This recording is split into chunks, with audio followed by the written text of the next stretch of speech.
Hello students, welcome to दक्षिणा ई classroom. Reaction mechanism 4 में elimination reactions हम डिस्कस कर रहे हैं। Total 3 type of elimination reaction हमने कंप्लीट कर लिया है। डीहाइड्रोहैलोजिनेशन, डीहैलोजिनेशन एंड डीहाइड्रेशन ऑफ अल्कोहल। इन तीनों एलिमिनेशन रिएक्शन में E1 या E2 मैकेनिज्म फॉलो होता है और E1 E2 मैकेनिज्म को हमने बहुत ही अच्छे से डिस्कस किया है। वापस से डीहाइड्रोहैलोजिनेशन पे फोकस करते हैं। डीहाइड्रोहैलोजिनेशन अल्काइल हैलाइड के लिए मोस्ट कॉमन रिएक्शन है। अल्काइल हैलाइड में किसी पर्टिकुलर कार्बन आइटम से हैलाइड आयन अटैच्ड होता है। हैलाइड आयन बेसिकली क्या है? Fluorine, chlorine, bromine, iodine. जिस कार्बन आइटम से हैलाइड आयन अटैच होता है इसको क्या बोलते हैं? Beta carbon. बीटा कार्बन से नेक्स्ट कार्बन आइटम क्या होता है? Alpha carbon. अल्फा कार्बन से H+ एटम रिमूव करना होता है, बीटा कार्बन से हैलाइड आयन रिमूव करना होता है। तो अल्टीमेटली डीहाइड्रोहैलोजिनेशन में HX मॉलिक्यूल रिमूव होता है और फाइनली एलिमिनेशन में प्रोडक्ट हमें क्या मिलता है? एल्कीन। अब यहां पे आप ध्यान देना कि हैलाइड आयन बेसिकली क्या क्या है? Fluorine, chlorine, bromine, iodine. तो क्लोरीन, ब्रोमीन और आयोडीन ये तीनों तो बहुत ही अच्छे लिविंग ग्रुप हैं और जहां पर भी गुड लिविंग ग्रुप प्रेजेंट है वहां बेसिकली एलिमिनेशन में E1 या E2 मैकेनिज्म फॉलो करना है। कौन सा मैकेनिज्म फॉलो कर सकते हैं ये रिएक्शन कंडीशंस पे डिपेंड करता है। लेकिन ये जो फ्लोरीन एटम है ये बहुत ही पुअर लिविंग ग्रुप है। कार्बन फ्लोरीन बॉन्ड बहुत स्ट्रांग होता है और बेसिकली यहां पे फ्लोरीन एटम लीव नहीं करना चाहता।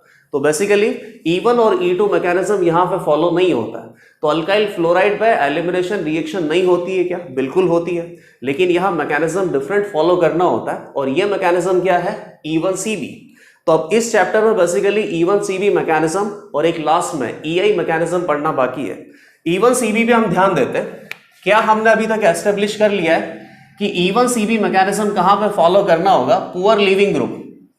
और एक पुअर लिविंग ग्रुप का एग्जांपल आपको दिया हुआ है, क्या है? फ्लोरीन। और पुअर लिविंग ग्रुप कौन है? OH या NH2।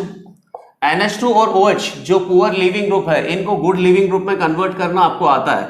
लेकिन अभी क्या करना है? E1CB मैकेनिज्म में OH को OH ही रहने देना है, NH2 को NH2 ही रहने देना है, पुअर लिविंग ग्रुप में ही रहने देना है इनको। और E1CB मैकेनिज्म को फॉलो करते हुए फाइनली एलिमिनेशन के प्रोडक्ट हमें बनाना है। और मोस्टली ये कहां पे फॉलो करना है? अल्काइल फ्लोराइड में, और कभी कभी अल्कोहल में भी फॉलो किया जा सकता है या अमाइंस में भी फॉलो किया जा सकता है। इस रिएक्शन का मैकेनिज्म आप देखना।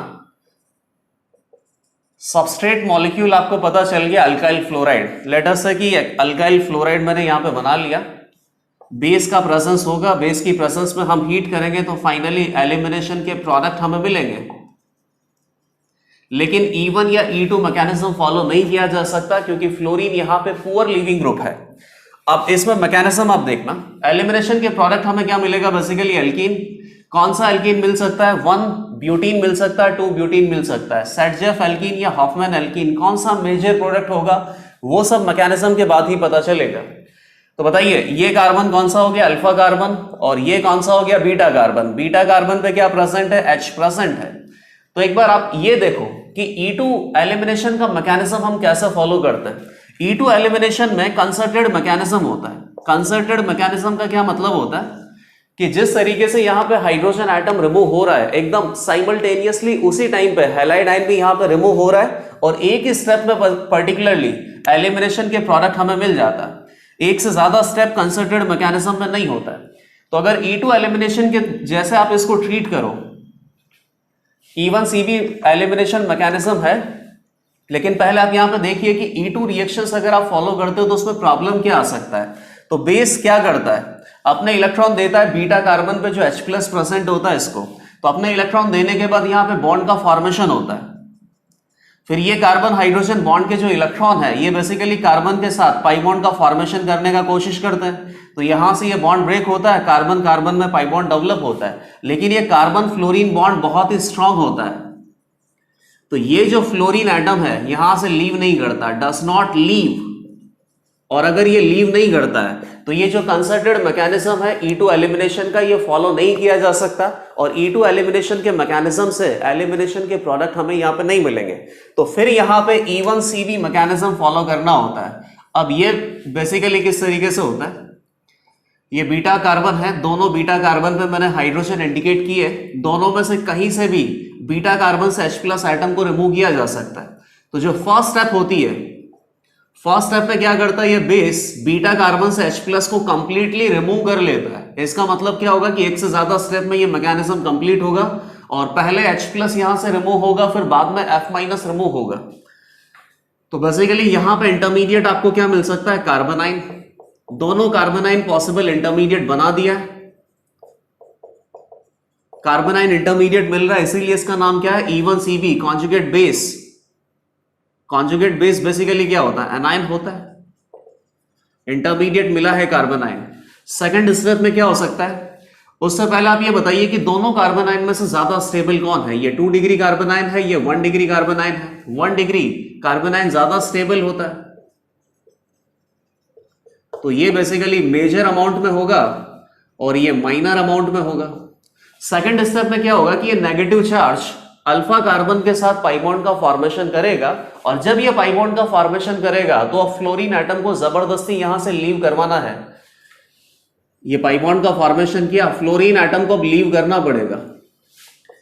तो बेसिकली आपको क्या मिल गया, एल्कीन, और इधर से क्या मिल गया, 1 ब्यूटीन, इधर से क्या मिल गया, 2 ब्यूटीन प्लस फ्लोराइड आयन यहां से लीव कर गया।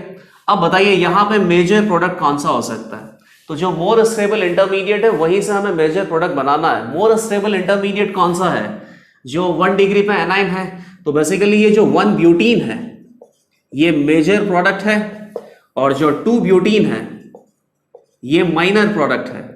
2 ब्यूटीन कैसा है, मोर सब्स्टिट्यूटेड एल्कीन है, और मोर सब्स्टिट्यूटेड एल्कीन को क्या बोलते हैं, सेडजेफ प्रोडक्ट।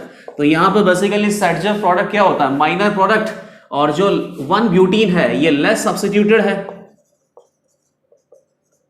और लेस सब्स्टिट्यूटेड एल्कीन को क्या बोलते हैं, हॉफमैन एल्कीन, और हॉफमैन एल्कीन यहां पे मेजर प्रोडक्ट है।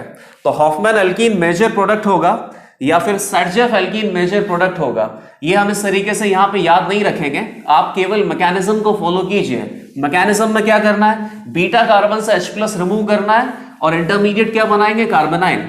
अब जो कार्बोनाइन ज्यादा स्टेबल होगा वहीं से आपको मेजर प्रोडक्ट बनाना है, और ये मेजर प्रोडक्ट अगर लेस सब्स्टिट्यूटेड है तो भी ठीक है, मोर सब्स्टिट्यूटेड है तो भी ठीक है। तो इस तरीके से 2 स्टेप में ये मैकेनिज्म कंप्लीट होता है। पहली स्टेप में क्या करना है, H+ एटम को रिमूव करना है, कार्बोनाइन इंटरमीडिएट बनाना है, और नेक्स्ट स्टेप में ये नेगेटिव चार्ज, ये इलेक्ट्रॉन पेयर कार्बन के साथ पाई बॉन्ड का फॉर्मेशन करेंगे और जबरदस्ती हैलाइड आयन, फ्लोराइड आयन को यहां से लीव करना पड़ेगा। तो यहां बेसिकली आपने क्या इंपॉर्टेंट पॉइंट नोटिस किए, सबसे पहला पॉइंट तो क्या हो गया, 2 स्टेप मैकेनिज्म है, ये सेकंड स्टेप हो गया 2 स्टेप मैकेनिज्म। फर्स्ट स्टेप में क्या होता है, फॉर्मेशन ऑफ कार्बोनाइन इंटरमीडिएट। ये कार्बोनाइन इंटरमीडिएट जितना ज्यादा स्टेबल हो सकता है E1CB मैकेनिज्म को उतना ही ज्यादा सपोर्ट मिलेगा। अब यहां पे एक बहुत इंपॉर्टेंट पॉइंट ये भी है कि फर्स्ट स्टेप में अगर देखा जाए तो कार्बन हाइड्रोजन का बॉन्ड ब्रेक हो रहा है। पहली बार जहां पर सबस्ट्रेट मॉलिक्यूल में बॉन्ड ब्रेक होता है उसको क्या बोलते हैं, रेट डिटरमाइनिंग स्टेप। तो ये फर्स्ट स्टेप आपको क्या लगता है कि रेट डिटरमाइनिंग स्टेप होना चाहिए, लेकिन ये रेट डिटरमाइनिंग स्टेप इस पर्टिकुलर रिएक्शन में नहीं होता है। फर्स्ट स्टेप यहां पे फास्ट इक्विलिब्रियम होता है, और second step rate determining step होता है, क्योंकि यहां कार्बन फ्लोरीन का जो बॉन्ड है ये ब्रेक हो रहा है। फिर आपको बता रखा है कि कार्बन फ्लोरीन का बॉन्ड बहुत ज्यादा स्ट्रांग होता है, फ्लोरीन एटम की लीविंग टेंडेंसी नेग्लिजिबल टाइप होती है, इसको जबरदस्ती लीव करवाना पड़ता है। जबरदस्ती लीव करवाने के लिए क्या करना पड़ गया कि सबस्ट्रेट मॉलिक्यूल में इलेक्ट्रॉन डेंसिटी को इंक्रीज कर दिया। अब यहां पे ये जो इलेक्ट्रॉन है इंटरमीडिएट बन गया तो प्रोडक्ट तो बनना ही है, तो ये इलेक्ट्रॉन बेसिकली क्या करेंगे, कार्बन के साथ पाई बॉन्ड का फॉर्मेशन करेंगे और फ्लोरीन माइनस को यहां से जबरदस्ती लीव करवाएंगे। यहां सेकंड स्टेप RDS स्टेप होता है। तो अगर इस रिएक्शन का रेट एक्सप्रेशन आप लिखो तो रेट एक्सप्रेशन किस तरीके से आएगा, सेकंड स्टेप को देखना पड़ेगा, सेकंड एलिमेंट्री स्टेप को। लेट अस से कि रेट कांस्टेंट वहां पे क्या है, K है, और कार्बोनाइन इंटरमीडिएट है। अच्छा, इस कार्बोनाइन इंटरमीडिएट की जगह चाहो तो अल्काइल हैलाइड मतलब कि सबस्ट्रेट मॉलिक्यूल और रिएजेंट की फॉर्म में भी लिखा जा सकता है। लेट अस से कि यहाँ पे फॉरवर्ड डायरेक्शन में रेट कांस्टेंट है K1, यहाँ बैकवर्ड डायरेक्शन में क्या है K-1, तो K1 अपॉन K-1 ये क्या हो जाएगा, इक्विलिब्रियम कांस्टेंट, और equilibrium constant is equal to product divided by reactant. Product आपके पास क्या है, कार्बोनाइन इंटरमीडिएट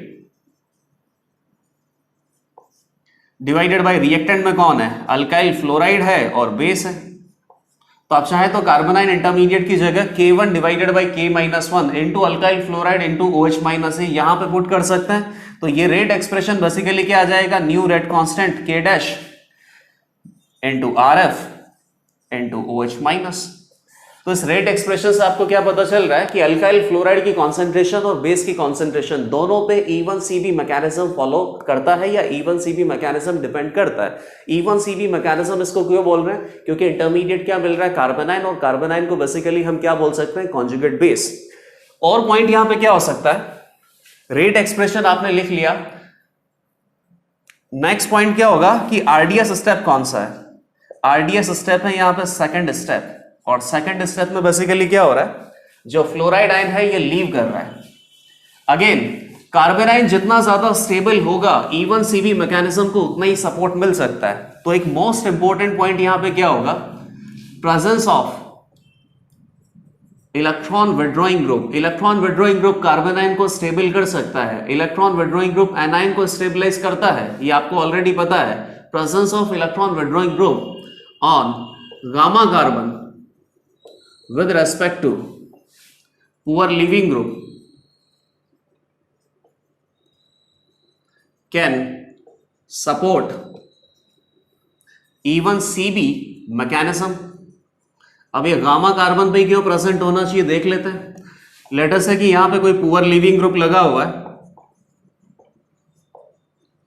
जहां पुअर लीविंग ग्रुप लगा हुआ उसको क्या बोलते हैं हम, अल्फा कार्बन। लीविंग ग्रुप जहां से लीव करता है वो अल्फा कार्बन है, ये बीटा कार्बन है, और बीटा कार्बन से किसको रिमूव करना है, H+ को। H+ को रिमूव करने के बाद यहां पे क्या बनेगा, एनायन। इस एनायन को कौन स्टेबलाइज कर सकता है, अगर यहां गामा कार्बन पे, ये क्या हो गया गामा कार्बन, गामा कार्बन पे कोई इलेक्ट्रॉन विड्रॉइंग ग्रुप -M अगर आपने लगा दिया, C डबल बॉन्ड और -M है, तो ये बेसिकली क्या करेगा, negative gap and pi resonance stabilized carbocation बन सकता है, सॉरी रेजोनेंस स्टेबलाइज्ड कार्बोकेटाइन बन सकता है, कार्बोनाइन बन सकता है, रेजोनेंस स्टेबलाइज्ड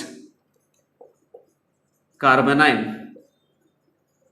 इनफैक्ट गामा जो लोकेशन है ये ऐसा भी नहीं है कि जरूरी है, ये चाहे तो खुद बीटा कार्बन पे भी लग सकता है, क्योंकि इलेक्ट्रॉन विड्रॉइंग ग्रुप ऐसा नहीं है कि रेजोनेंस स्टेबलाइज्ड कार्बोनाइन ही बना सकता है। लेट अस से कि जो इलेक्ट्रॉन विड्रॉइंग ग्रुप है इसका -I लग रहा है, तो -I भी बेसिकली कार्बोनाइन को स्टेबल कर सकता है। कार्बोनाइन जितना ज्यादा स्टेबल होगा E1CB मैकेनिज्म को उतना ही सपोर्ट मिलेगा।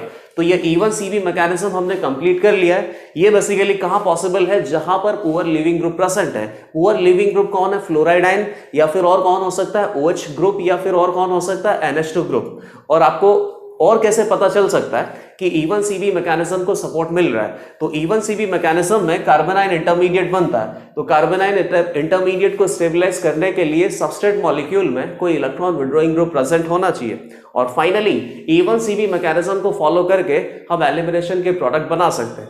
यहां पर मोस्टली कौन सा प्रोडक्ट हमें मेजर मिलता है, हॉफमैन एल्कीन। और हॉफमैन एल्कीन मेजर प्रोडक्ट क्यों मिलता है, उसके लिए आपने कंप्लीट मैकेनिज्म देखा है। मैकेनिज्म में कार्बोनाइन इंटरमीडिएट मिला है, जो कार्बोनाइन इंटरमीडिएट ज्यादा स्टेबल है उसी का फॉर्मेशन करना है, और वहीं से मेजर प्रोडक्ट हमें मिल सकता है।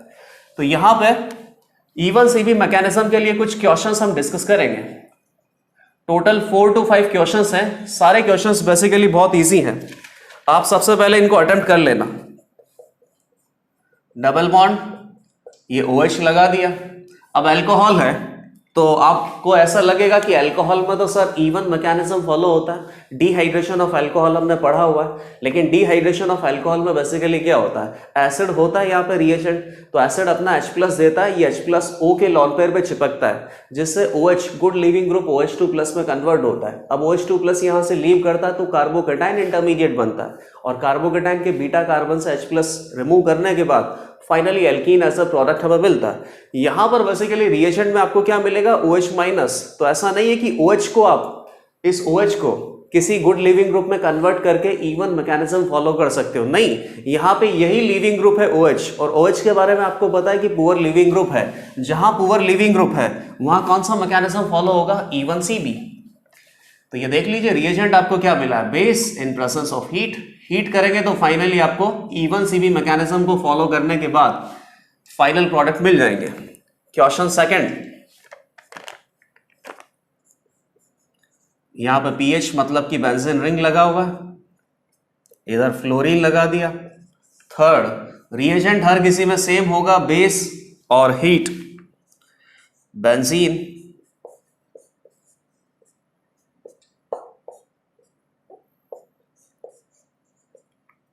इस कार्बन पे हाइड्रोजन प्रेजेंट है। Question number 4 and 5, total 5 question है E1 CB मैकेनिज्म में। आप एक बार इनको अटेम्प्ट कर सकते हो।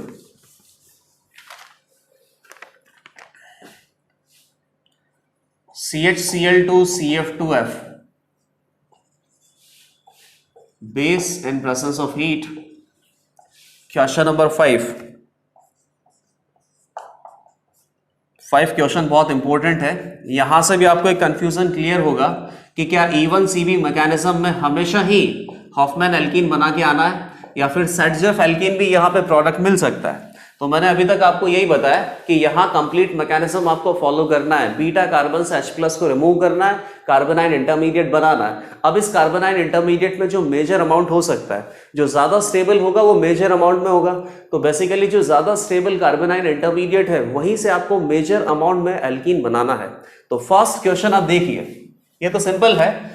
Poor leaving group OH- present है और ऐसा भी नहीं है कि डिहाइड्रेशन ऑफ अल्कोहल करना है, बिल्कुल नहीं। बेसिक कंडीशन आपको दे रखा है, कंसंट्रेटेड H2SO4 नहीं मिला है यहां पे। तो ये क्या करेगा, बीटा कार्बन से H+ रिमूव करेगा। ये बीटा कार्बन है, ये बीटा कार्बन है। इस बीटा कार्बन से H+ रिमूव करेगा तो फायदे में रहेगा, क्योंकि यहां पे कार्बोनाइन C डबल बॉन्ड होकर -M से स्टेबलाइज्ड होगा। और ये जो पर्टिकुलर रिएक्शन है ये एल्डोल कंडेंसेशन में हमें पढ़ना है। एल्डोल कंडेंसेशन एल्डिहाइड वाले चैप्टर में आएगा, और एल्डिहाइड वाले चैप्टर में जब एल्डोल बनाने के बाद एल्डोल कंडेंसेशन रिएक्शन किया जाता है तो E1 CB मैकेनिज्म फॉलो होता है और फाइनली एल्डोल कंडेंसेशन के प्रोडक्ट हमें मिल जाता है। यहां पे क्या आ गया, कार्बोनाइन इंटरमीडिएट, ये पाई बॉन्ड का फॉर्मेशन हो गया, लिविंग ग्रुप लीव कर गया। तो ये बेसिकली मेजर प्रोडक्ट आएगा। और अगर आप इस बीटा कार्बन से H+ को रिमूव करते हैं तो यहां से जो कार्बोनाइन बनता उसके लिए C डबल बॉन्ड का -M नहीं लगता, तो ये कार्बोनाइन यहां पे लेस स्टेबल होता। ये प्रोडक्ट हमें नहीं बनाना। सिमिलरली ये फ्लोरीन पुअर लिविंग ग्रुप है तो ये बीटा कार्बन हो गया। इस बीटा कार्बन से क्या होगा, H+ एटम यहां से रिमूव होगा तो फाइनली कार्बोनाइन बनेगा। और ये कार्बोनाइन रेजोनेंस स्टेबलाइज्ड है। रेजोनेंस स्टेबलाइज्ड है तो इसको अच्छा खासा सपोर्ट मिल जाएगा। नेगेटिव गैप एंड पाई, यहां पर इसने पाई बॉन्ड का फॉर्मेशन किया, पुअर लिविंग ग्रुप लीव कर गया।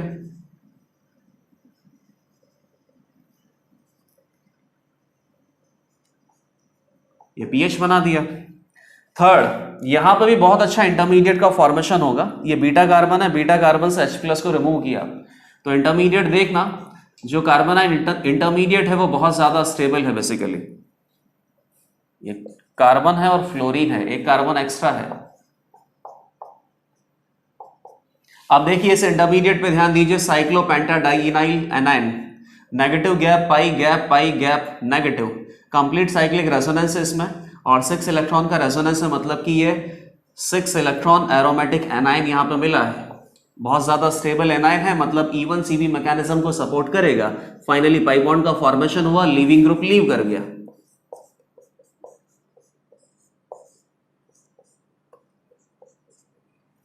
फोर्थ, पुअर लिविंग ग्रुप यहां प्रेजेंट है। लिविंग ग्रुप तो यहां पे Cl भी प्रेजेंट है, लेकिन Cl कैसा होता है, good leaving group. Good leaving group की प्रेजेंस में आपको क्या फॉलो करना है, E2 मैकेनिज्म या E1 मैकेनिज्म। अब यहां इस बीटा कार्बन पे H+ प्रेजेंट है, ये बीटा हो गया, ये अल्फा हो गया। H+ यहां पे लीव करेगा तो कार्बोनाइन बेसिकली स्टेबल होगा। क्यों स्टेबल होगा, क्योंकि यहाँ फ्लोरीन और क्लोरीन काफी सारे लगे हुए, इनका स्ट्रॉन्ग -I होता है। स्ट्रॉन्ग -I की प्रेजेंस में ये कार्बोनाइन स्टेबल आएगा। फाइनली पाई बॉन्ड का फॉर्मेशन हो गया तो प्रोडक्ट हमें क्या मिल गया, CCl2 CF2, ये एल्कीन मिल गया। क्वेश्चन नंबर 5 देखिए। अब क्वेश्चन नंबर 5 में आप देखना कि बीटा कार्बन की जो पॉसिबिलिटी है ये एक से ज्यादा है, तो कौन से बीटा कार्बन से H+ को रिमूव करना है और फाइनली प्रोडक्ट आपको बनाना है। क्या हॉफमैन एल्कीन आंसर होगा या सेटजेफ एल्कीन भी E1 CB मैकेनिज्म में हो सकता है। तो ये बीटा कार्बन है, सिमिलरली यहां पे ये बीटा कार्बन है। अब इस बीटा कार्बन से H+ रिमूव करते हैं और यहां से हैलाइडाइन रिमूव होता है, तो आप basically Hofmann alkene less substituted alkene बनाओगे। और आपको लगेगा कि less substituted alkene, Hofmann alkene answer हो सकता है, लेकिन ऐसा भी नहीं है। इस बीटा कार्बन से अगर H प्लस एटम रिमूव करते हैं तो यहां जो कार्बोनाइन होगा वो बेंजीन के रेजोनेंस स्टेबलाइज्ड होगा। रेजोनेंस स्टेबलाइज्ड कार्बोनाइन होगा तो बेसिकली इसी कार्बोनाइन का फॉर्मेशन करना है। फाइनली यहां पे पाई बॉन्ड का फॉर्मेशन होगा, लीविंग ग्रुप लीव करेगा। तो मेजर प्रोडक्ट हमेशा कहां से आएगा? मोर स्टेबल इंटरमीडिएट से, मोर स्टेबल इंटरमीडिएट कार्बोनाइन। तो यहां देखा जाए तो more substituted alkene major product है, ये मेजर प्रोडक्ट है। और मोर सब्स्टिट्यूटेड एल्कीन किसको बोलते हैं? सेडजेफ प्रोडक्ट। तो ऐसा नहीं है कि E1 CV मैकेनिज्म में हमेशा ही हॉफमैन एल्कीन मेजर होगा, कभी सेडजेफ प्रोडक्ट भी यहां पे मेजर आ सकता है। ये E1 CV मैकेनिज्म हमने कंप्लीट कर लिया। अब इसके बाद एक और रिएक्शन हम देखते हैं। इस रिएक्शन को हम बोलते हैं हॉफमैन एग्जॉस्टिव मिथाइलेशन। और यहां बेसिकली क्या मैकेनिज्म फॉलो होता है और फाइनली प्रोडक्ट आपको क्या मिलता है?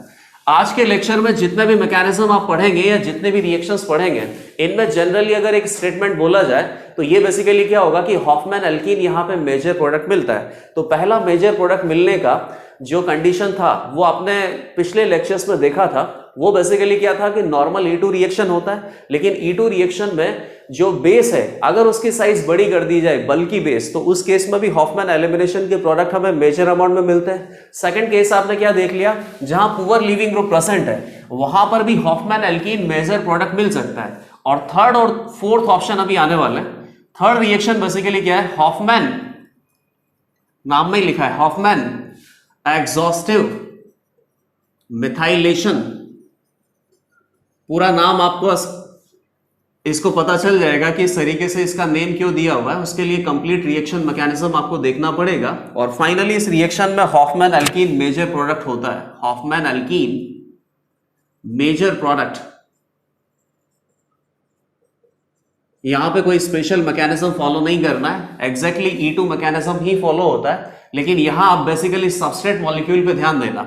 सबस्ट्रेट मॉलिक्यूल क्या होता है? स्पेशल रिएक्शन है ये, tetra alkyl ammonium ion, tetra alkyl ammonium ion. तो basically R1 R2 R3 R4 positive. और रिएजेंट कौन होता है? Base OH minus. इसकी प्रेजेंस में हीट करने पर फाइनली एलिमिनेशन रिएक्शन होता है। एलिमिनेशन रिएक्शन में प्रोडक्ट हमें क्या मिलेगा? एल्कीन। और यहां मेजर प्रोडक्ट कौन सा होता है? Hofmann product. अब ये रिएक्शन में ये जो आपने रिएजेंट बनाया है, या फिर सॉरी सबस्ट्रेट मॉलिक्यूल जो बनाया है, इस सबस्ट्रेट मॉलिक्यूल को किस तरीके से बनाया जा सकता है ये आपको देखना पड़ेगा। और जिस तरीके से ये सबस्ट्रेट मॉलिक्यूल बनाया जाता है उसके बाद आप नेम इसका खुद गेस कर सकते हो, हॉफमैन एग्जॉस्टिव मिथाइलेशन। लेकिन पहले हम यहाँ पे इसका एक जनरल प्रोडक्ट बना के देख लेते हैं। तो बेसिकली नाइट्रोजन पे तीनों तो मैंने CH3 लगा दिए और एक तरफ लगा दिया CH2 CH3, इथाइल ग्रुप लगा दिया। बेस की प्रेजेंस है, यहां पे ये लीविंग ग्रुप प्रेजेंट है। इस लीविंग ग्रुप की क्या खास बात है? पहली बात तो ये लीविंग ग्रुप बहुत ज्यादा पुअर तो नहीं है, लेकिन पुअर लीविंग ग्रुप है, ऐसा कोई दिक्कत नहीं है। और दूसरा ये बल्कि है, लीविंग ग्रुप बल्कि है, बेस बल्कि नहीं है यहां पे, बल्कि लीविंग ग्रुप। लीविंग ग्रुप जिस कार्बन एटम से कनेक्टेड है उसको क्या बोलते हैं? अल्फा। नेक्स्ट कार्बन एटम को क्या बोलते हैं? बीटा। तो बीटा कार्बन से क्या होगा? H प्लस एटम को रिमूव किया जाएगा।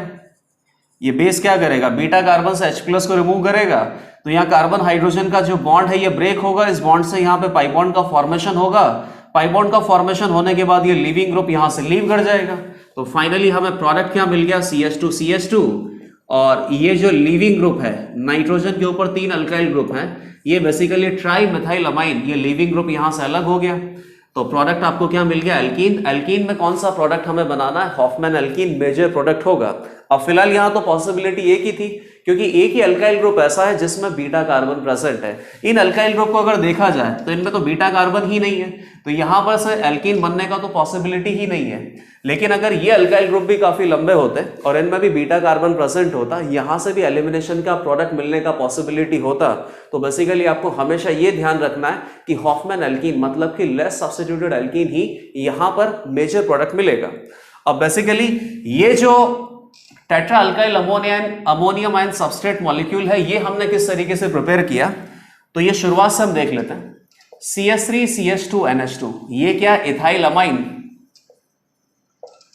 ये नाइट्रोजन पे एक इथाइल ग्रुप तो यहां पे लगा हुआ है, इथाइल अमाइन इसको हमने बोला है। इसकी रिएक्शन हम किससे करते हैं, CH3I मिथाइल आयोडाइड, और ये बेसिकली एक्सीस अमाउंट में प्रेजेंट होता है, ये पहला रिएजेंट है।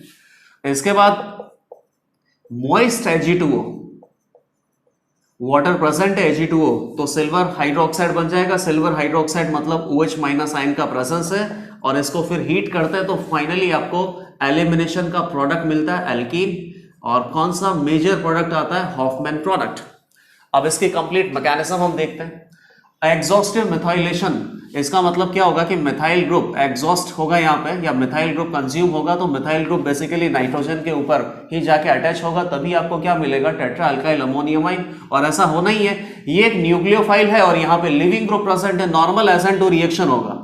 न्यूक्लियोफाइल ने सबस्ट्रेट मॉलिक्यूल पर अटैक किया, लिविंग ग्रुप यहां से लीव कर गया, तो ये क्या बन गया, CH3CH2NH2 plus CH3 plus I minus यहां से H प्लस को खा जाएगा, तो अगेन एक न्यूट्रल प्रोडक्ट आपको क्या मिल गया, NHCH3। यहां बेसिकली दो अल्काइल ग्रुप तो आ गए, और अभी भी आपको पता है कि यहां पे लॉन पेयर प्रेजेंट है, CH3I एक्सिस में है, तो बेसिकली न्यूक्लियोफिलिक सब्स्टिट्यूशन रिएक्शन चलता रहेगा जब तक कि नाइट्रोजन के पास लॉन पेयर खत्म नहीं हो जाता। जिस सबस्ट्रेट मॉलिक्यूल के पास लिविंग ग्रुप है, ये तो एक्सिस में दे रखा है, तो बेसिकली न्यूक्लियोफाइल को खत्म करना है, और न्यूक्लियोफाइल अगर खत्म हो गया तो ये न्यूक्लियोफिलिक सब्स्टिट्यूशन रिएक्शन होना बंद हो जाएगा। Finally substrate molecule tetra alkyl ammonium ion prepare हो जाएगा। तो CH3CH2NH CH3I ये यहां पर अटैक करेगा, लिविंग ग्रुप लीव करेगा, तो यहां पॉजिटिव आ जाएगा। ये I माइनस यहां से क्या कर लेगा, H प्लस को रिमूव कर लेगा, तो फाइनली HI यहां से रिमूव हो गया। CH3CH2 नाइट्रोजन CH3CH3, ये वापस से लॉन पेयर आ गया। Again one time SN2 reaction वापस से होगा, ये न्यूक्लियोफाइल इसने अटैक किया, ये लिविंग ग्रुप लीव कर गया, और इस बार नाइट्रोजन एटम पे कोई भी हाइड्रोजन या प्रोटॉन प्रेजेंट नहीं है, प्रोटॉन प्रेजेंट नहीं है, तो बेसिकली अब आगे फर्दर रिएक्शन नहीं हो सकता। ऐसा तो नहीं है कि यहाँ पे ये जो I माइनस है CH3 प्लस को रिमूव कर लेगा, अगर ये CH3 प्लस को रिमूव कर लेगा तो वापस से क्या बन जाएगा, मिथाइल आयोडाइड, फिर इस रिएक्शन का कोई मतलब नहीं है। और आपको पता है कि हमेशा फाइनल स्टेप में प्रोटॉन ही लीव कर सकता है, प्रोटॉन का ही लॉस हो सकता है, CH3 प्लस का लॉस नहीं होता है। तो ये आपके पास रिएजेंट सबस्ट्रेट बन गया आप टेट्रा अल्काइल अमोनियम आयन। अब देख लीजिए, पहले आपके पास क्या था, एक प्राइमरी अमाइन था, प्राइमरी अमाइन से क्या बना दिया, टेट्रा अल्काइल अमोनियम आयन। तो बेसिकली यहाँ पे CH3 का कंज्यूम हुआ है, या CH3 मतलब कि अल्काइल ग्रुप को कंज्यूम किया है, इसीलिए इसको क्या बोला गया है, हॉफमैन एग्जॉस्टिव मिथाइलेशन। और यहाँ पे एक क्वेश्चन और आ सकता है कि ये जो टेट्रा अल्काइल अमोनियम आयन हमने बनाया है, इसको बनाने में कितने मिथाइल आयोडाइड के मोल कंज्यूम हुए हैं, तो उसका जवाब एकदम सिंपल होगा। यहाँ नाइट्रोजन एटम पे कितने मिथाइल ग्रुप लगे हुए हैं, 0, ये इथाइल ग्रुप लगा हुआ है, तो बेसिकली यहाँ पे मिथाइल ग्रुप हमने कितना इंट्रोड्यूस किए, 3। तो यहाँ पे बिना मैकेनिज्म को फॉलो किए हुए भी आप फाइनल आंसर बता सकते हो कि मिथाइल आयोडाइड के 3 मोल यहाँ पे कंज्यूम हुए हैं। अभी सबस्ट्रेट मॉलिक्यूल बना है, और सबस्ट्रेट मॉलिक्यूल में फाइनली एलिमिनेशन रिएक्शन हमें करना है और हॉफमैन एल्कीन बनाना है। तो ये सबस्ट्रेट मॉलिक्यूल मैंने वापस से बनाया, टेट्रा अल्काइल अमोनियम आयन। जिस कार्बन आइटम से लिविंग ग्रुप प्रेजेंट है उसको क्या बोलते हैं, अल्फा, और इसको क्या बोलते हैं, बीटा। किसका प्रेजेंस होना चाहिए, बेस का। Moist Ag2O in presence of heat, तो यहां से आपको क्या मिलेगा, hydroxide ion, OH minus ion, heat आपको करना ही है। तो ये बेसिकली क्या करेगा, बीटा कार्बन से H प्लस को रिमूव करेगा, इसको अपने इलेक्ट्रॉन दिए, तो कार्बन हाइड्रोजन के जो इलेक्ट्रॉन है वो बेसिकली कार्बन कार्बन में पाई बॉन्ड का फॉर्मेशन करेंगे, लिविंग ग्रुप लीव करेगा। तो वही कंसर्टेड मैकेनिज्म है, E2 मैकेनिज्म है। और फाइनली आपको प्रोडक्ट क्या मिल गया, CH2 एल्कीन। अब यहां तो एक ही प्रोडक्ट मिलने की पॉसिबिलिटी है, इसीलिए यहां पे कंफ्यूजन नहीं है। लेकिन अगर यहां पे ये जो सबस्ट्रेट मॉलिक्यूल है इसमें एक से ज्यादा अल्काइल ग्रुप लगा दिए जाए और फिर आपको चूज करना पड़े कि कौन सा मेजर प्रोडक्ट यहां पे मिल सकता है, तो उसका आंसर हमने पहले ही बता रखा है कि हॉफमैन एल्कीन मतलब लेस सब्स्टिट्यूटेड एल्कीन को ही मेजर अमाउंट में बनाना है। तो ये बेसिकली किस तरीके से हो सकता है, ये इथाइल लगा दिया, ये मिथाइल हो गया, यहाँ प्रोपाइल लगा देते हैं, यहाँ आइसोप्रोपाइल लगा देते हैं, OH माइनस हीट। अब बताइए ये मिथाइल ग्रुप ये तो किसी काम का नहीं है, लेकिन बाकी अल्काइल ग्रुप में तो बीटा कार्बन है, ये अल्फा हो गया तो ये बीटा हो गया, सिमिलरली अल्फा हो गया तो ये बीटा हो गया, ये दोनों बीटा सिमिलर होंगे, ये अल्फा हो गया तो ये बीटा हो गया। यहां से H+ रिमूव अगर करते हैं तो यहां प्रोडक्ट हमें क्या मिल सकता है, CH2 और ये कंप्लीट रिमूव हो जाएगा यहां से। प्लस लिविंग ग्रुप कौन होगा, नाइट्रोजन के ऊपर एक CH3, एक प्रोपाइल, एक आइसोप्रोपाइल। सिमिलरली बीटा कार्बन से H+ रिमूव करते हैं तो यहां पाई बॉन्ड का फॉर्मेशन होगा, तो प्रोडक्ट हमें क्या मिल गया, प्रोपीन, और लीव कौन कर जाएगा, नाइट्रोजन के ऊपर इथाइल है, मिथाइल है और प्रोपाइल है। सिमिलरली अगर बीटा कार्बन ये है और यहां से अगर H+ रिमूव कर रहे हैं हम, तो फाइनली यहां पे पाई बॉन्ड का फॉर्मेशन होगा और अल्फा से लीविंग ग्रुप लीव करेगा, तो यहां पे भी बेसिकली प्रोपीन हमें मिल रहा है और फाइनली इथाइल, मिथाइल और आइसोप्रोपाइल ग्रुप यहां पे प्रेजेंट होंगे, ये ग्रुप लीव कर सकता है। तो कौन सा एल्कीन यहां पे मेजर प्रोडक्ट होगा, ये मोर सब्स्टिट्यूटेड है और ये लेस सब्स्टिट्यूटेड है, तो less substituted ethene major product होगा, हॉफमैन एल्कीन यहां पे मेजर प्रोडक्ट होता है। अब इसका जो लॉजिक है वो बेसिकली आपको देखना है, नॉर्मल E2 रिएक्शन है, कोई E1 CB रिएक्शन यहां पे नहीं है। लॉजिक बेसिकली आप किस तरीके से देख सकते हैं, और ये बेसिकली आप ही को ड्रॉ करना है। E2 जो मैकेनिज्म होता है ये कंसर्टेड मैकेनिज्म होता है, इसमें ट्रांजिशन स्टेट बनता है। ट्रांजिशन स्टेट जितना ज्यादा स्टेबल बनेगा E2 मैकेनिज्म को फॉलो करने का टेंडेंसी उतना ही ज्यादा होगा। तो बेसिकली इस बीटा कार्बन की अगर बात करें तो इस बीटा कार्बन पे 3 हाइड्रोजन प्रेजेंट है और ये अल्फा कार्बन हो गया। यहां से अगर मैं ट्रांजिशन स्टेट बनाना चाहूं, ये सारी ट्रांजिशन स्टेट आप ही बनाओगे,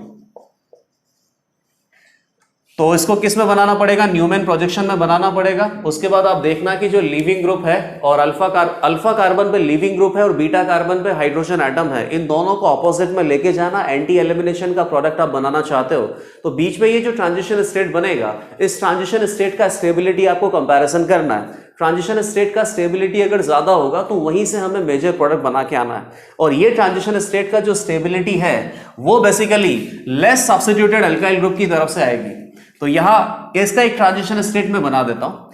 फ्रंट वाले कार्बन पे क्या प्रेजेंट है, H, बैक वाले कार्बन पे क्या प्रेजेंट है, H, और ये एक बल्की ग्रुप है, बल्की लीविंग ग्रुप है। अब बताइए ये जो बल्की लीविंग ग्रुप है इसके बगल में ये हाइड्रोजन एटम से क्या मिल रहा है, स्टेरिक रिपल्शन इसको फेस करना पड़ रहा है। और यहां पे अगर देखा जाए तो ये स्टेरिक रिपल्शन अभी मिनिमम है, अभी किसी के साथ ये कंपैरिजन नहीं कर सकते। ये यहां से एंटी एलिमिनेशन कर दिया तो फाइनली आपको एल्कीन एज अ प्रोडक्ट मिल सकता है। और अगर यही ट्रांजिशन स्टेट में यहां से बनाता तो अब इसको देखना, अल्फा कार्बन पे कौन प्रेजेंट है, यहां कितने हाइड्रोजन प्रेजेंट हो सकते हैं, 2 हाइड्रोजन, और बीटा कार्बन पे कौन प्रेजेंट है, 2 हाइड्रोजन और एक CH3। तो इस बीटा कार्बन को अगर देखें, हाइड्रोजन हाइड्रोजन CH3, और अल्फा कार्बन पे कौन प्रेजेंट है, 2 हाइड्रोजन और एक लीविंग ग्रुप।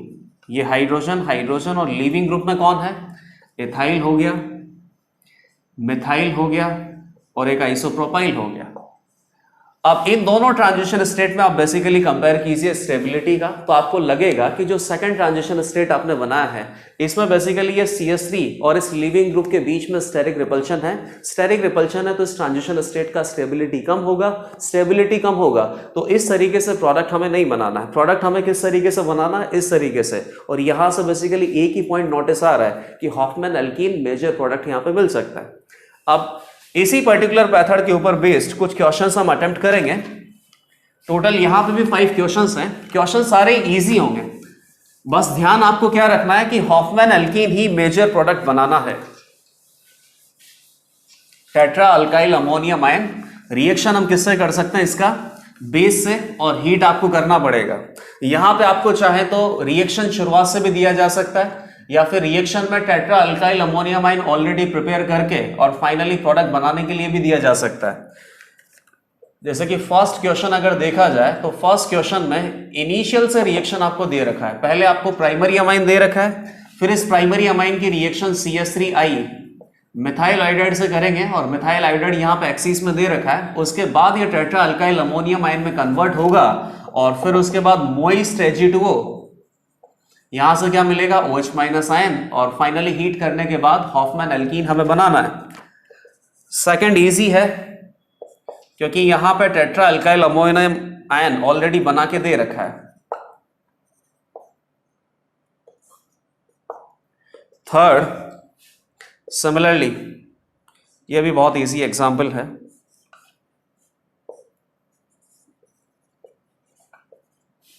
क्वेश्चन नंबर 4,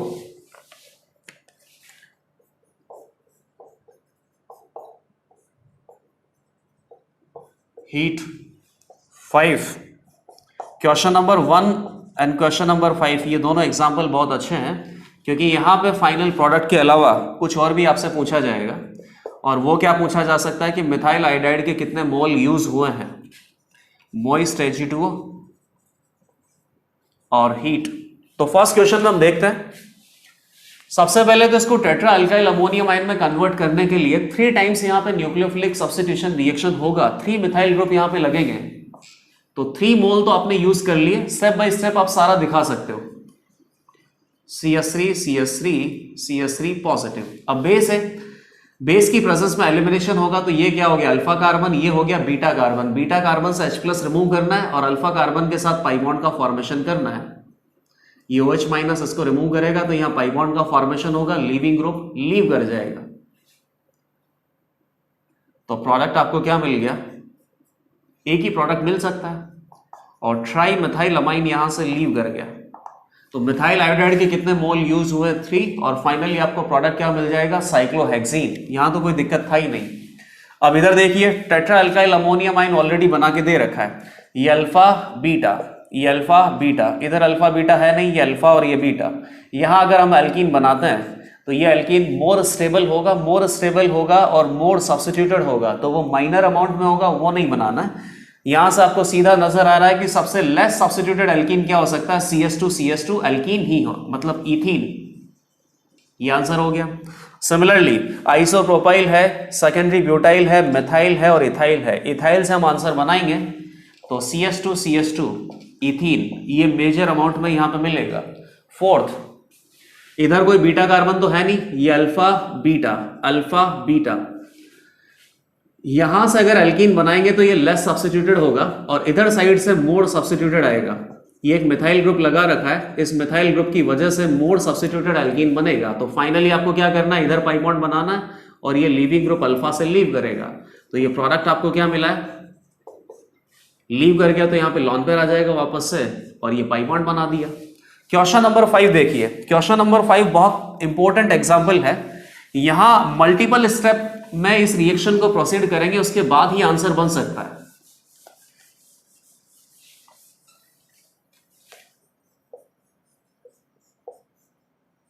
यहां नाइट्रोजन एटम है और ये कनेक्टेड है, 3 डिग्री नाइट्रोजन एटम ऑलरेडी है, यहां पे लॉन पेयर है CH3I। तो पहले न्यूक्लियोफिलिक सब्स्टिट्यूशन होगा जिससे ये टेट्रा अल्काइल अमोनियम आयन में कन्वर्ट होगा।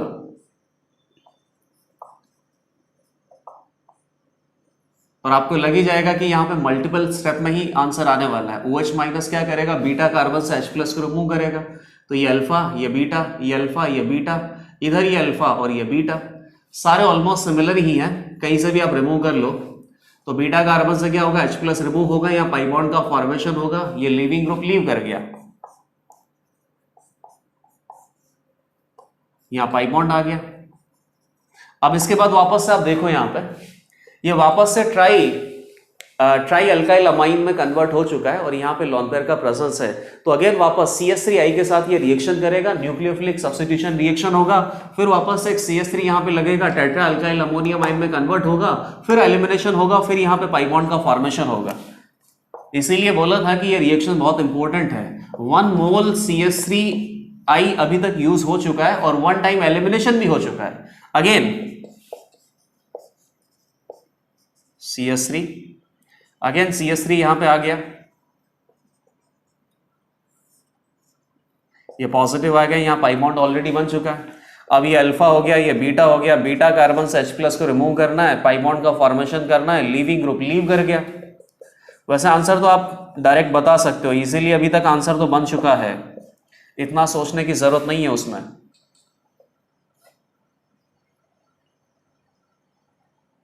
यहां पे कार्बन था ना, ठीक है।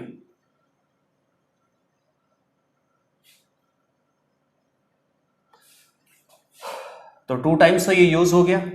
अगेन वापस से ट्राई अल्काइल अमाइन बन गया है और ट्राई अल्काइल अमाइन में वापस से CS3I से रिएक्शन होगा, फिर टेट्रा अल्काइल अमोनियम आयन बनेगा और टेट्रा अल्काइल अमोनियम आयन बनने के बाद वापस से एलिमिनेशन रिएक्शन करवाना है। तो ये CS3 प्लस अभी मैंने वापस इधर ही लगा दिया, ये 1 मोल प्लस 1 मोल वापस हो गया। ये अल्फा है, ये बीटा है, इधर अल्फा है बीटा है, दोनों बेसिकली सिमिलर है। बीटा से H+ को रिमूव करना है, अल्फा और बीटा में पाई बॉन्ड बनना है, सॉरी ये अल्फा है, ये बीटा है, बीटा से H+ आपको रिमूव करना है, अल्फा और बीटा में पाई बॉन्ड बनेगा, ये लीविंग ग्रुप लीव करेगा। तो लीविंग ग्रुप फाइनली यहां से क्या निकल गया, ट्राई मिथाइल अमाइन, और प्रोडक्ट हमें क्या मिल गया, यहां नाइट्रोजन नहीं है तो ये हटा देते हैं। यहाँ पाई था, यहाँ पाई था, इधर पाई, ये पाई अगर आप इधर भी लगाओगे बीटा कार्बन से H+ को रिमूव करने के बाद तो बेसिकली एग्जैक्टली सेम ही प्रोडक्ट होगा। तो ये फाइनल प्रोडक्ट हो गया CS3I। मिथाइल आइडाइड का यहाँ पे 3 मोल यूज हुआ है, 3 टाइम न्यूक्लियोफिलिक सब्स्टिट्यूशन रिएक्शन हुआ है और 3 टाइम एलिमिनेशन हुआ है। बाकी टेट्रा अल्काइल अमोनियम आयन में जब एलिमिनेशन रिएक्शन होता है तो वो नॉर्मल E2 रिएक्शन ही है, लेकिन उसके बावजूद भी हॉफमैन एल्कीन यहाँ पे एज अ प्रोडक्ट हमें मिलता है। लास्ट एलिमिनेशन में अपने पास रिएक्शन है EI, एलिमिनेशन इंट्रामोलिकुलर, और ये रिएक्शन पर्टिकुलरली केवल 2 ही जगह होती है। इंट्रामोलिकुलर रिएक्शन में यहां पे आप देखना कि सिन एलिमिनेशन होता है। अभी तक जो E2 एलिमिनेशन आपने पढ़ा था अल्काइल हैलाइड में, वहां बेसिकली एंटी एलिमिनेशन का केस था, और ये पहली बार ऐसा केस आया जहां पे सिन एलिमिनेशन के प्रोडक्ट मिल सकते हैं। सिन एलिमिनेशन क्या बोलते हैं इसको, EI, एलिमिनेशन इंट्रामोलिकुलर। पहला केस यहां पे क्या है, पाइरोलिसिस ऑफ एस्टर, और सेकंड केस है कोप एलिमिनेशन। फर्स्ट केस पहले देख लेते हैं, पहले दोनों के हम मैकेनिज्म देख लेते हैं, मैकेनिज्म देखने के बाद कंबाइंड इनके ऊपर क्वेश्चंस हम अटेम्प्ट करेंगे। एस्टर बनाना है बेसिकली, तो ये एस्टर हो गया। एस्टर में ये जो अल्काइल ग्रुप है, ऑक्सीजन के साथ जो अल्काइल ग्रुप अटैच्ड होता है, इसी अल्काइल ग्रुप को आपको बहुत अच्छे से बनाना है। यहां हाइड्रोजन मैंने बना दिया, और ये अल्काइल ग्रुप में इधर क्या हो सकता है, R' हो सकता है, क्योंकि अल्काइल ग्रुप की लेंथ कितनी भी बड़ी हो सकती है। ठीक है, ये एस्टर आपने बना दिया। अब एस्टर में यहां पे बेसिकली कोई रिएजेंट हमें यूज नहीं करना होता, केवल एस्टर को हीट करना होता है। नाम लिखा है पाइरोलिसिस, पाइरोलिसिस का मतलब क्या होता है, इन प्रेजेंस ऑफ हीट ये सबस्ट्रेट मॉलिक्यूल अगर ब्रेक होता है तो उसी को पाइरोलिसिस बोलते हैं। तो अब गिनिए यहां पे, ये जो ऑक्सीजन से अल्काइल ग्रुप अटैच्ड है, इस अल्काइल ग्रुप का ये जो फर्स्ट कार्बन है और ये जो सेकंड कार्बन है, फर्स्ट और सेकंड कार्बन के बीच में ही पाई बॉन्ड हमेशा बनेगा, और कोई पॉसिबिलिटी है ही नहीं। किस तरीके से, ये फर्स्ट कार्बन हो गया, ये सेकंड कार्बन हो गया, सेकंड कार्बन एटम पे ये जो हाइड्रोजन अटैच्ड है, ये हाइड्रोजन ऑक्सीजन एटम के साथ बेसिकली बॉन्ड फॉर्मेशन करेगा। यहां पे साइक्लिक ट्रांजिशन स्टेट बनता है, cyclic transition state. Second carbon atom से ही क्यों बनेगा, उसका रीजन भी आपको अभी पता चलेगा। इसको क्या बोलेंगे, 6 मेंबर्ड साइक्लिक ट्रांजिशन स्टेट। ये सेकंड कार्बन एटम से जो हाइड्रोजन है, ये इसके साथ यहां पे बॉन्ड का फॉर्मेशन करेगा, तो ये बॉन्ड ब्रेक होगा, ये बॉन्ड में फिर यहां पे ये बॉन्ड ब्रेक होगा, तो यहां पे पाई बॉन्ड का फॉर्मेशन होगा, ये बॉन्ड ब्रेक होगा, ये बॉन्ड ब्रेक होगा, तो अगेन वैलेंसी कंप्लीट करने के लिए पाई बॉन्ड का फॉर्मेशन होगा, फिर वापस से ये बॉन्ड ब्रेक होगा। ये 6 मेंबर्ड साइक्लिक ट्रांजिशन स्टेट बना है, और आपको पता है कि इस तरीके से अगर इंटरनल ट्रांजिशन स्टेट हमें कभी बनाना है तो 5 मेंबर्ड या 6 मेंबर्ड ही बनाना होता है, 7 मेंबर्ड 8 मेंबर्ड इस तरीके से नहीं बन सकता। तो अगर ये थर्ड कार्बन एटम से इस तरीके से साइक्लिक ट्रांजिशन स्टेट बनता तो वो 7 मेंबर हो जाता। सिमिलरली फोर्थ कार्बन एटम से बनाते हैं तो वो 8 मेंबर इस तरीके से हो सकता है। इसीलिए यहां पे एकदम फिक्स है कि अल्काइल ग्रुप में जो फर्स्ट कार्बन है और सेकंड कार्बन है, यहीं पे पाई बॉन्ड का फॉर्मेशन होना है, और यही प्रोडक्ट हमें एज अ एल्कीन मिलेगा। रिएक्शन का नाम क्या होता है, पाइरोलिसिस ऑफ एस्टर। तो ये बेसिकली क्या बन गया, इस ऑक्सीजन आइटम पे क्या अटैच हो गया OH, और ये ऑक्सीजन आइटम किस में कन्वर्ट हो गया, डबल बॉन्ड O में। तो कार्बोक्सिलिक एसिड और प्लस ये फर्स्ट कार्बन था, ये सेकंड कार्बन था, यहाँ पाई बॉन्ड का फॉर्मेशन हो गया, और ये बाकी का अल्काइल ग्रुप एग्जैक्टली ऐसा ही है। तो यहां पे आपने इंपॉर्टेंट पॉइंट क्या नोट किया कि जो अल्काइल ग्रुप होता है, अल्काइल ग्रुप कहां अटैच होता है, ऑक्सीजन एटम से। एस्टर में जो अल्काइल ग्रुप होता है उसी का नाम सबसे पहले लिखा जाता है। जैसे मान लो कि ये एस्टर है, तो इसको क्या बोलते हैं, अल्काइल ग्रुप। इसका नाम क्या आता है, सबसे पहले अल्काइल ग्रुप का नाम आता है, क्या बोलते हैं इस अल्काइल ग्रुप को, मिथाइल। उसके बाद 2 कार्बन का एस्टर, इसको क्या बोल सकते हैं, इथेनोइट। तो पाइरोलिसिस ऑफ एस्टर में जो अल्काइल ग्रुप है, इस अल्काइल ग्रुप में फर्स्ट और सेकंड कार्बन के बीच में ही हमेशा पाई बॉन्ड का फॉर्मेशन होगा। इंपॉर्टेंट पॉइंट यहां पे क्या आ गया, सिन एलिमिनेशन है। ये आप खुद देख लीजिए, ये हाइड्रोजन और इस लीविंग ग्रुप में बेसिकली यहाँ पे कार्बोक्सिलेट आयन ही लीविंग ग्रुप है। ये दोनों सेम साइड होने चाहिए, तभी ये 6 मेंबर साइक्लिक ट्रांजिशन स्टेट बन सकता है। अगर ये हाइड्रोजन इधर ऑपोजिट साइड होता तो यहां से कोई साइक्लिक ट्रांजिशन स्टेट नहीं बन पाता। सिन एलिमिनेशन होता है, 6 मेंबर साइक्लिक ट्रांजिशन स्टेट का इन्वॉल्वमेंट है। और फाइनली हॉफमैन एल्कीन यहां पे आंसर मिलता है। लेस सब्स्टिट्यूटेड एल्कीन ही आपको हमेशा प्रोडक्ट में बनाना है। सेकंड क्या है, कोप एलिमिनेशन। ये भी बहुत सिंपल एग्जांपल है। CH3 CH2 NH2 ethyl amine है। इथाइल अमाइन की रिएक्शन पहले H2O2 से करवाना है, हाइड्रोजन पेरोक्साइड से, और हाइड्रोजन पेरोक्साइड से रिएक्शन करवाने के बाद इस रिएक्शन को हीट करना होता है। तो हाइड्रोजन पेरोक्साइड से अगर ये रिएक्शन करेगा तो यहाँ पे सबस्ट्रेट मॉलिक्यूल तैयार होगा। वो सबस्ट्रेट मॉलिक्यूल कैसा होगा, हाइड्रोजन पेरोक्साइड बेसिकली बहुत ज्यादा अनस्टेबल है, तो यहां से क्या मिल जाएगा, H2O+O। ये जो O एटम है, ये नेसेंट ऑक्सीजन इसके ऊपर चिपक जाएगा। तो फाइनली ये क्या बन गया, HHO-। इसको क्या बोलेंगे, ट्राई। अच्छा, यहां पे NH2 की जगह और भी कुछ हो सकता है, जैसे कि अल्काइल ग्रुप हो सकता है, CH3 CH3। तो क्या बोलेंगे इसको, ट्राई अल्काइल अमोनियम ऑक्साइड। और ये सबस्ट्रेट मॉलिक्यूल होता है। इस सबस्ट्रेट मॉलिक्यूल को अगर हम हीट करते हैं तो फाइनली कोप एलिमिनेशन के प्रोडक्ट हमें मिलते हैं। यहां बेसिकली किसी रिएजेंट की जरूरत नहीं है, केवल यहां पे सबस्ट्रेट मॉलिक्यूल होना चाहिए। पाइरोलिसिस ऑफ एस्टर में सबस्ट्रेट मॉलिक्यूल कौन है, एस्टर। और कोप एलिमिनेशन में सबस्ट्रेट मॉलिक्यूल कौन है, try alkyl ammonium oxide. CH3 CH2 nitrogen, CH3 CH3O-। Base की यहां पे कोई जरूरत नहीं, क्योंकि इंटरनली अपने पास O- प्रेजेंट है। ये हो गया अल्फा कार्बन, ये हो गया बीटा कार्बन। बीटा कार्बन से ये जो H+ अटैच्ड है, O- इस H+ को अपने इलेक्ट्रॉन देगा, तो यहां बेसिकली एक सिग्मा बॉन्ड का फॉर्मेशन होगा। ये बॉन्ड ब्रेक होगा, बॉन्ड ब्रेक होगा तो कार्बन कार्बन आइटम में पाई बॉन्ड का फॉर्मेशन होगा। अगेन वैलेंसी कंप्लीट हो गया, ये बॉन्ड ब्रेक होगा यहां से। तो फाइनली आपको प्रोडक्ट क्या मिल गया, CH2 CH2 प्लस नाइट्रोजन के ऊपर 2 CH3 लगा हुआ है, और यहां से क्या मिल गया, OH। ये लीविंग ग्रुप लीव कर गया। फाइनली प्रोडक्ट हमें क्या मिला, एल्कीन। यहां पर भी ध्यान क्या रखना है कि हॉफमैन एल्कीन ही मेजर प्रोडक्ट होता है। सिमिलरली सिन एलिमिनेशन हुआ है। अगर आप इस O- को उस तरीके से ऊपर बनाते हैं यहां पे, और यहां से ये H+ को फिर रिमूव नहीं कर पाता, ये साइक्लिक ट्रांजिशन स्टेट यहां पे बन ही नहीं पाता। इसीलिए इसको सेम साइड रखना है हाइड्रोजन एटम के साथ। इसीलिए क्या बोलते हैं, syn elimination. 5 member cyclic transition state का इन्वॉल्वमेंट है, और एल्कीन आपको क्या मिला है, हॉफमैन एल्कीन। तो ये सारे रिएक्शंस हमने पढ़ लिए, और आज के लेक्चर में बेसिकली जितने भी रिएक्शंस हमने पढ़ी हैं, इन सारी रिएक्शंस में Hofmann alkene, less substituted alkene आपको मेजर प्रोडक्ट मिला है। सबसे पहले कौन सा रिएक्शन पढ़ा, E1CB। लेकिन E1CB रिएक्शन में हमेशा हॉफमैन एल्कीन नहीं बनाना है। वहां सबसे पहले क्या करना है, बीटा कार्बन से H+ को रिमूव करना है, उसके बाद कार्बोनाइन इंटरमीडिएट बनाना है। कार्बोनाइन इंटरमीडिएट बनाने के बाद आपको चेक करना है कि ये जो कार्बोनाइन इंटरमीडिएट है ये स्टेबल है या नहीं है। मोर स्टेबल कार्बोनाइन इंटरमीडिएट से ही आपको एल्कीन फाइनल प्रोडक्ट बनाना है। अब ये फाइनल प्रोडक्ट चाहे हॉफमैन हो चाहे सर्जेफ हो, लेकिन मोस्टली केसेस में हॉफमैन ही होगा।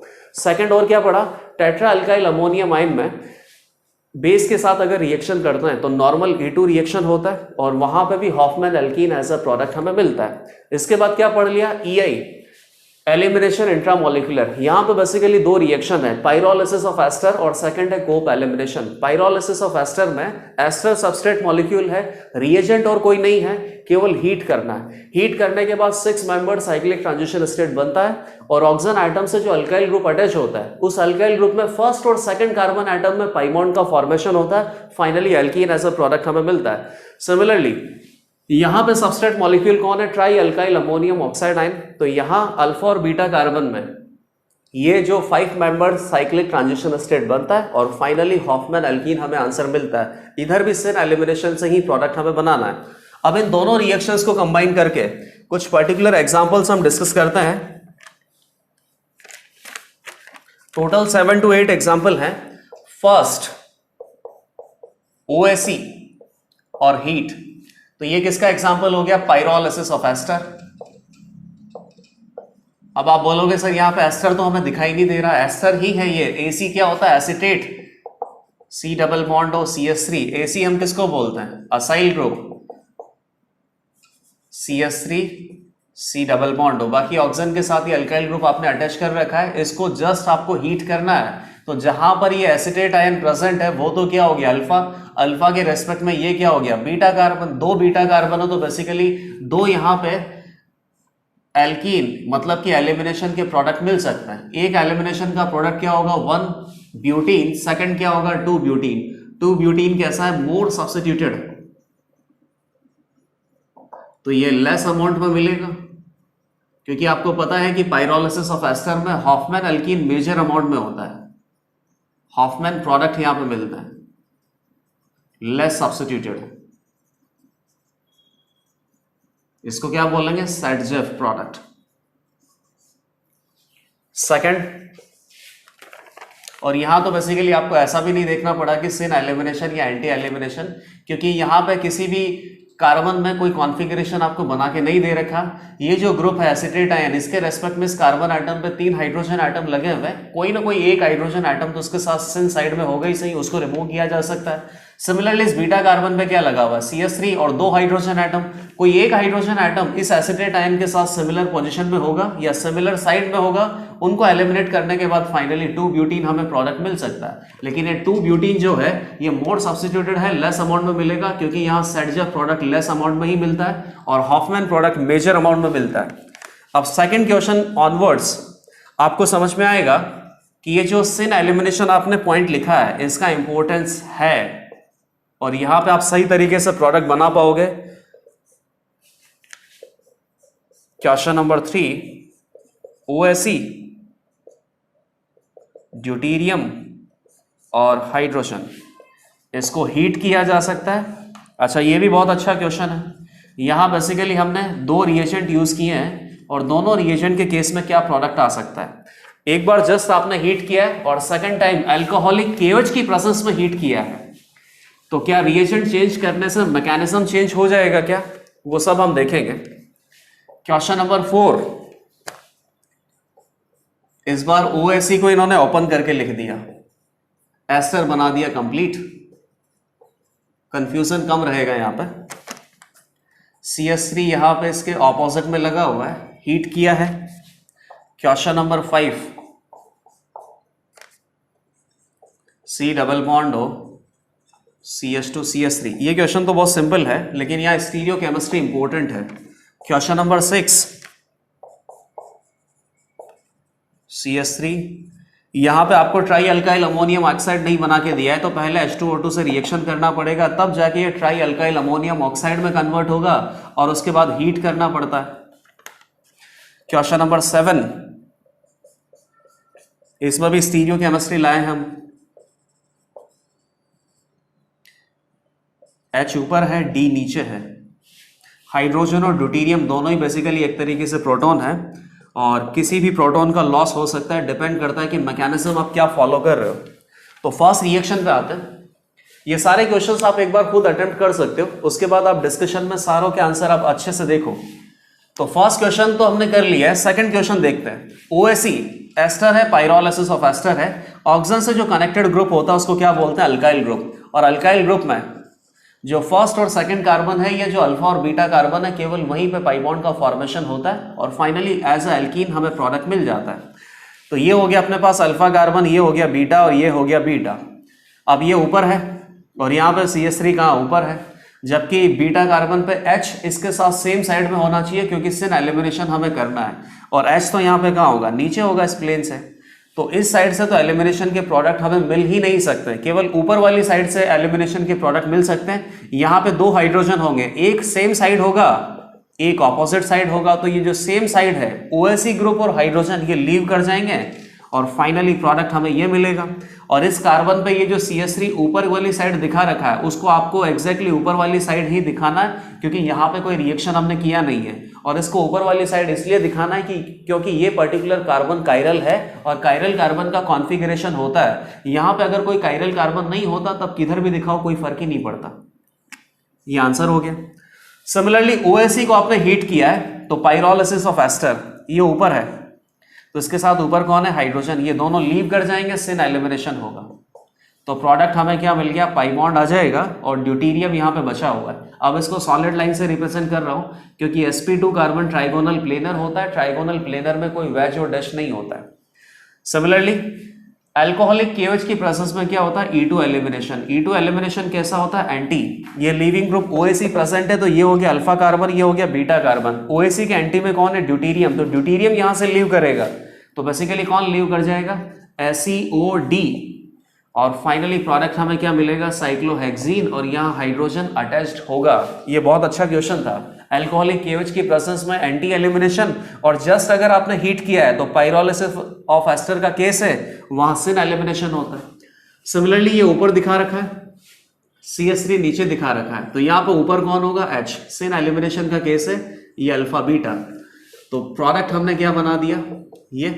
लेकिन ये माइनर प्रोडक्ट होगा क्योंकि मोड सब्स्टिट्यूटेड है। इस अल्फा के रेस्पेक्ट में ये भी तो बीटा है, और इस बीटा कार्बन पे कितने हाइड्रोजन है, 2 हाइड्रोजन है। एक हाइड्रोजन इसके साथ सिन साइड में होगा, दूसरा ऑपोजिट साइड में होगा। सिन साइड में है तो कोई दिक्कत ही नहीं है। तो फाइनली हमें यहां से प्रोडक्ट क्या मिलेगा, इधर पाई बॉन्ड आ गया और यहां पर CH3 नीचे बना के रखना है। कायरल कार्बन है तो उसकी कॉन्फ़िगरेशन को डिस्टर्ब नहीं करना है। मेजर प्रोडक्ट होगा, लेस सब्स्टिट्यूटेड एल्कीन। सिमिलरली यहां पे ऐसे कोई दिक्कत नहीं है। इधर ऑक्सीजन से जुड़ा हुआ ये अल्काइल ग्रुप है, अल्काइल ग्रुप पे आपको प्रोडक्ट क्या मिल जाएगा, इथीन। इधर ये जो बाकी का ग्रुप लीव करेगा इसको दिखाना है अच्छे से। ये अल्फा कार्बन हो गया, बीटा कार्बन हो गया। अल्फा और बीटा कार्बन के बीच में पाई बॉन्ड का फॉर्मेशन करना है। अल्फा कार्बन कौन सा होता है, जहां लिविंग ग्रुप प्रेजेंट होता है। बीटा कार्बन कौन सा होता है, जहां पे हाइड्रोजन एटम प्रेजेंट होता है। अब ये तो जस्ट ऐसे लीव करेगा तो इधर तो कोई रिएक्शन हो नहीं रहा है, तो बेसिकली आपको क्या करना है, कॉन्फ़िगरेशन सेम ही रखना है। इधर से कार्बोक्सिलिक एसिड बन जाता है, केवल इतना ध्यान रखना था। यहां सबसे पहले ये किस में कन्वर्ट होगा, try alkyl ammonium oxide ion में। उसके बाद हीट करेंगे तो 5 मेंबर्ड रिंग बनेगा और हॉफमैन एलिमिनेशन होगा। हॉफमैन एलिमिनेशन के प्रोडक्ट हमें बनाने हैं, तो यहां से ये अल्फा है तो ये बीटा है, ये बीटा है, तो बेसिकली 2 ब्यूटीन भी मिल सकता है, 1 ब्यूटीन भी मिल सकता है। 1 ब्यूटीन मेजर अमाउंट में होगा। Last question number 7। Question number 7 में आपको ये देखना है कि सिन एलिमिनेशन और एंटी एलिमिनेशन, H और D बना रखा है, तो बेसिकली H लीव करेगा या D लीव करेगा।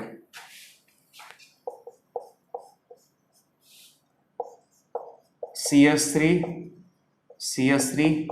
H2O2 के साथ रिएक्शन कर लिया तो ट्राई अल्काइल अमोनियम ऑक्साइड बन गया। इनफैक्ट यहाँ पे 2 ग्रुप हम और लगा देते हैं ताकि ये कंफ्यूजन और क्लियर हो जाए कि इधर से हाइड्रोजन के साथ भी तो ये लीव कर सकता था और ये ग्रुप बेसिकली वैसा ही बना रहता। तो मैंने यहाँ पे क्या लगा दिया, CH3 लगा दिया, H है ही नहीं, तो बेसिकली सिन एलिमिनेशन के प्रोडक्ट वहां से आ ही नहीं सकते। तो अब आपको डाउन साइड में ही देखना पड़ेगा जहां पे H और D लगा हुआ है। तो बताइए, ये लीविंग ग्रुप है, ये अल्फा कार्बन, ये बीटा कार्बन। इस लीविंग ग्रुप के साथ सेम साइड में प्रेजेंट होना चाहिए प्रोटॉन, तो H यहाँ पे प्रेजेंट है और D ऑपोजिट साइड में प्रेजेंट है। एंटी एलिमिनेशन नहीं करना है, सिन एलिमिनेशन करना है। तो फाइनली प्रोडक्ट हमें क्या मिल गया, ये पाई बॉन्ड आ गया, यहाँ पे कौन प्रेजेंट है, D, और इधर कौन प्रेजेंट है, 2 CH3।